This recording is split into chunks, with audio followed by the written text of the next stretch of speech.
Good morning!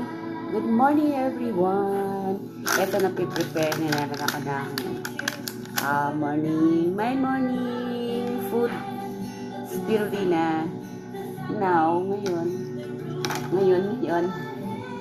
Ito yung dagdagan ko na lang yan. Okay.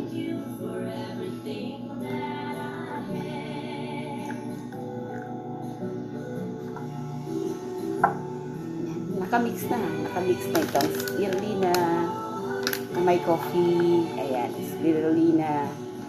Puro alkaline siya. Basta DXN na product.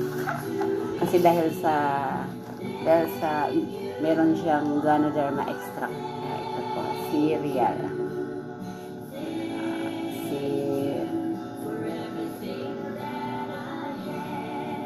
Cereal.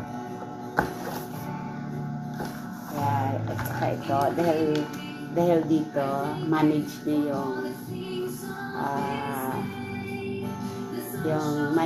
yung caffeine. Pero meron pa rin siyang caffeine dahil lead din ng ating pero manage siya ng benefits ng Ganoderma. Kaya yung lasa niya is kape pa rin. Kaya yan, ito nahalo ko na yung spirulina kaya color green. Nagaw niya yung color coffee.